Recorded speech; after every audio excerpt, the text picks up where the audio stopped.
So good afternoon, gentlemen. Alex Forrest vlogging to you on a Saturday afternoon in Zloty Tarasa shopping centre in Warsaw, Poland. I've had an experience last night which, not to exaggerate, has kind of almost nearly within touching distance laid to rest a really big question for me. It's properly nailed the question around age and am I too old, the title of this vlog.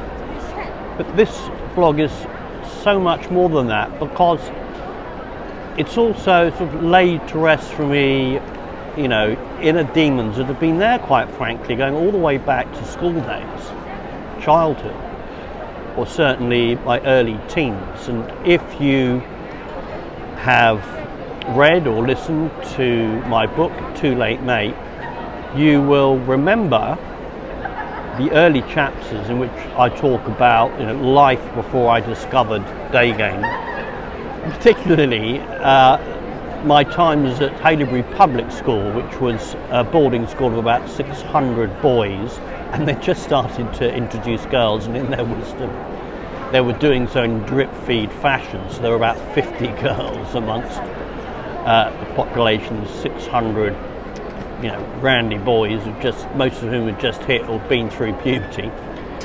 And the only way of getting any sort of feminine connection during those years was paying 50 pence to Hannah. I remember her name, Hannah Woodhouse, so that you could get a haircut from her. She was, you know, an angelic blonde beauty. And, you know, in terms of my whole kind of relationship with this stuff, with dating, with women, relationship, and in terms of, you know, my journey, an absolute seminal period of my life. Because what happened was I put women on a pedestal. And Hannah was the first girl that I got up there on the plinth and worshipped. Just by way of a little background, I've had a kind of a bit of a bumpy year or so. I've been dating a couple of girls that I've been genuinely interested in terms of relationship, whom I find both physically attractive. They're both in their 30s. And I've had, you know, romantic liaisons to a point with them both, or, you know, or even more to a point. But nothing has stuck in terms of it blossoming into a fully fledged long-term relationship, which is at least what the conscious part of Mr. Forrest says is his goal. Who really knows what a man's, you know, inner drivers are, but at least consciously that's my declared kind of reason for going through this rite of passage. I decided with one of these girls who seemed like the front runner, who'd been messaging me over Christmas, you know, to ask her out on a date last week, and she flaked, and she flaked badly, and it, you know, 3 strikes and you're out type situation. And I just, like, for my own sanity, decided to press delete and just move on. Now, I think blocking or deleting numbers can be a bit reactive. I don't tend to do it. But in this instance, it felt like the right thing. It felt like I needed to pull the ripcord on it. And then I sat down with my phone that same day, and I sent a New Year's message with a nice little fireworks video to 4 or 5 girls, historically, some out of the country and so on and so forth. And to my astonishment, one girl replied that not only wasn't she overseas, because one of the problems with this girl is being that she spends most of her time now overseas, but that she was actually in Warsaw. You know, when you get a text and a girl wants to meet, and then you set up a time, and I gave her 2 options in an additional way, a Sunday or a Tuesday, but I knew she probably wasn't going to be long in Warsaw. I'd be flying back to her home country. Anyway, I then got an interesting message from her saying, "Your voice turns me on," winky face. And, you know, I mean, that is a massive green light, obviously. But I just sort of replied, I'll see you on Sunday. And then the next morning, she cancelled. She said, I'm actually flying out on Sunday, can't do it another time. And I was like, shit, But I've been there, done that. And although you feel it, I often imagine Tom Torero or a buddy I know in Warsaw sort of stood by my shoulder giving me advice on what to do next. And the advice was not to just, oh well, another time. The advice was to go for it and to push. Yeah. I then said, look, I'm free tonight. I got a message back saying, sorry, another time, and a winky icon. I was then like, no, I'm not going to leave it. Picked up the phone, phoned her, she answered, and I said, I'm not letting you get away. Not this time, love. You've flown into my life before, and I'm into you, and I want to meet you, and let's make it happen. And she was like, okay, but only a coffee date. So we scheduled a Saturday. The best I could do was she wouldn't accept the Friday night, which was that very night. She was quite explicit about being just a coffee date, because when she'd accepted the Sunday night invitation, and I'd offered her a couple of locations, she said, no, let's meet at your home. She's actually being quite overtly sexual. She's blooming well suggesting a date at your home, and then you're not quite reciprocating, and then she feels like the next morning, she's it's a crass word, but her anti-slut mechanism kicks in, the idea that she has about what the world might think about her, and she goes cold. This is the window at play with girls as far as romantic sexual relationship is concerned. 20 minutes later, I got another message saying, no, let's do tonight after all, I'll see you at 7. I think what happened was, I genuinely communicated enthusiasm towards her, that she's someone I wanted in my life, at least a little bit. And she'd obviously felt she trusts me, and I'd allayed any fears that she'd had. So I had the usual apprehension. I was relatively chill during the day. I made sure I had a haircut in the morning. I cleaned my flat. I stocked my fridge. It's all work and preparation. Anything in life is, isn't it? I was in a mentally good place. I even selected music tracks to play, and I waited, and she showed up. I wondered how she would show up. I remember one date that we had 2 years ago, when I had a couple of dates with her that didn't go anywhere. She turned up very casual. This time she turned up absolutely drop dead gorgeous. You'll have to just take my word for it. She was like Hannah Woodhouse. She was a genuinely hot, and not just hot, classy. She had a really funky fur coat on, which is a little bit funky and retro. She'd done her hair. She's dark, and it was just, she'd clearly done her hair. She's wearing a lovely black dress cut to just to above the knee, and boots. And she was just looking drop dead gorgeous. And the little boy from those Hannah Woodhouse Haileybury Public School days was like still there. He's still there, isn't he? Even at the ripe old age of 57. And he's saying, oh my God, it's like, oh, I've an angel has come down from heaven, and there you are, putting a girl on a pedestal. But those ideas are kind of always there. It's just that you don't need to run with them. You don't need to act from them. You can just watch them, and in time they pass, as they did. This was probably a high water dating mark for me. if I never go on a date ever again, if this was the last date, I will die a happy man. I will die a happy man with us as they dig the hole in the ground and drop me coffin inside. Hopefully they won't lift the lid, but if they did, they'd see yours truly, Mr. Forrest, with a big fat grin on his face, and here she is in my flat. Anyway, as I say, it was like I laid to rest so many demons last night. It was really fulfilling, deeply satisfying to have just have a great date with this girl. What do I mean by a great date? So I walked some distance back to her car at the end of the date, which was beautiful. She put her arm through my arm and we had a lovely goodbye, and the goodbye was not rushed. We've texted each other this morning, picked up where we left off. Whether it was down to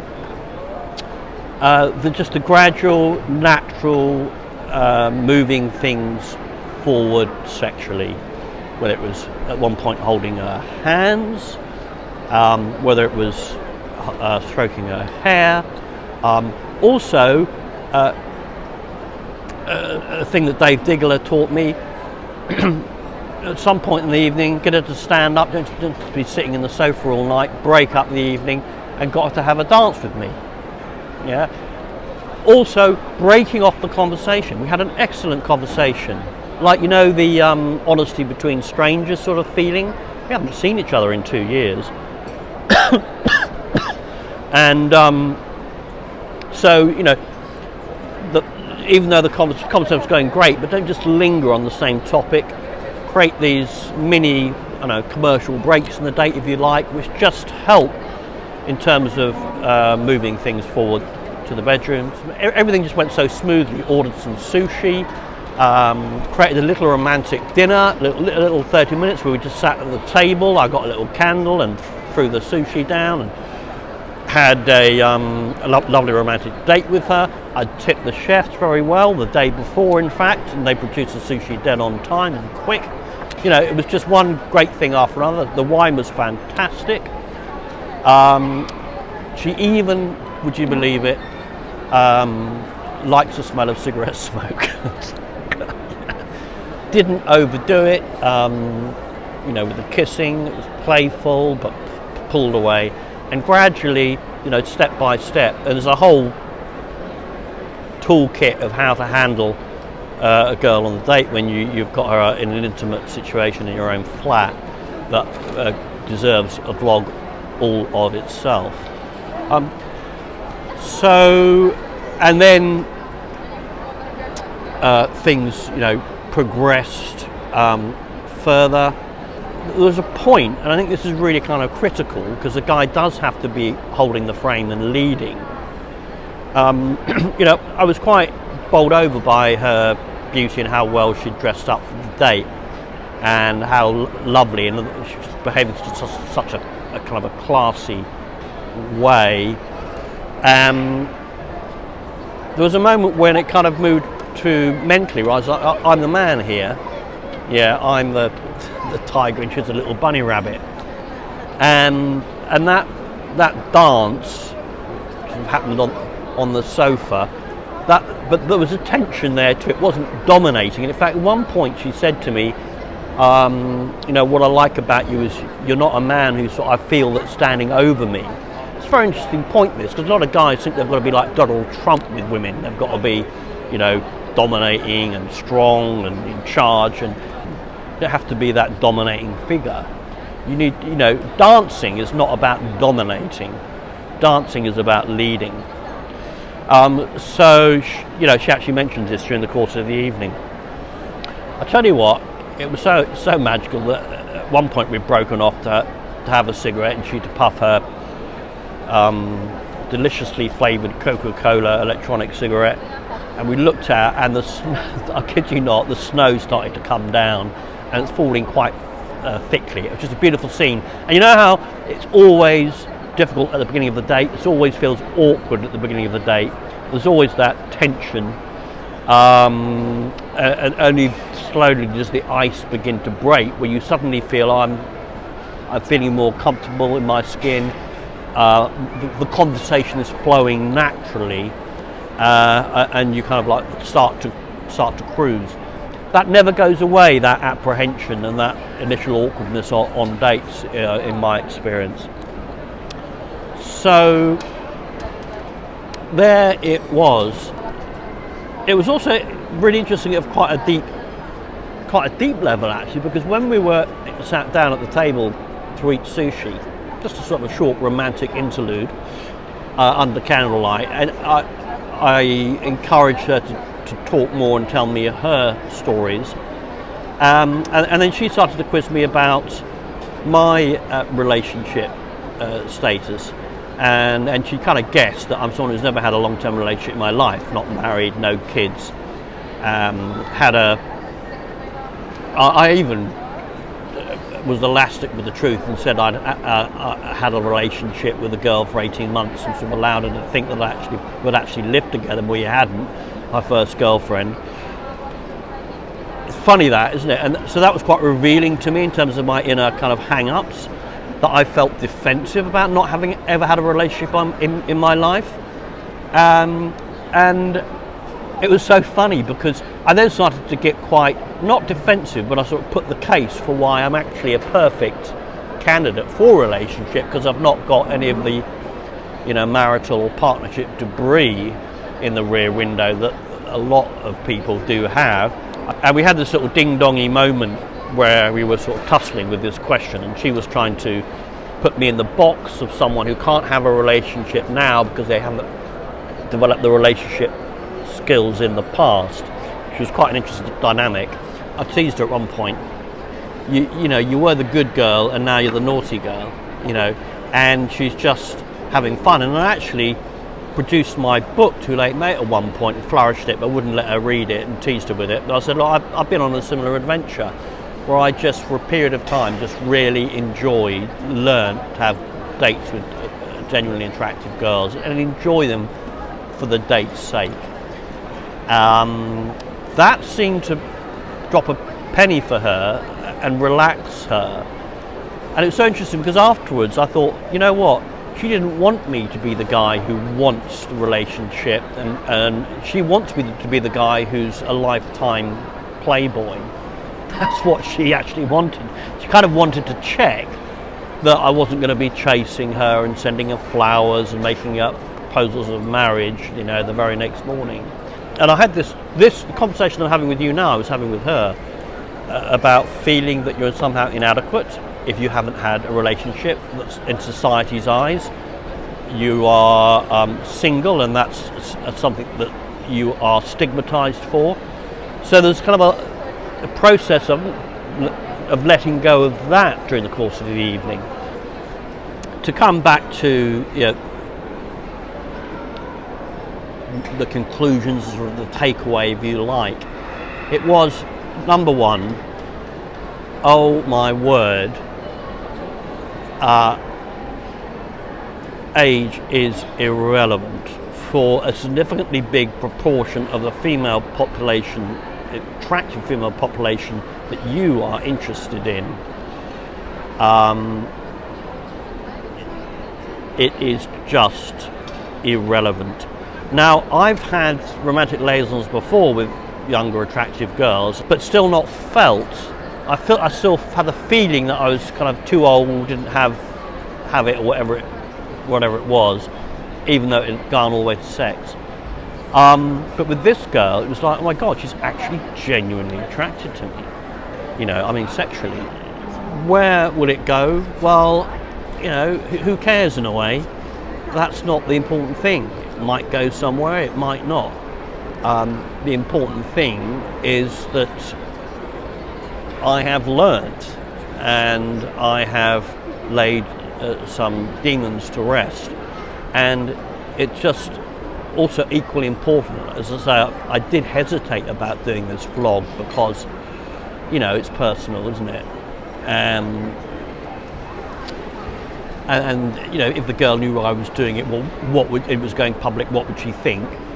But the reason that I'm doing it is because,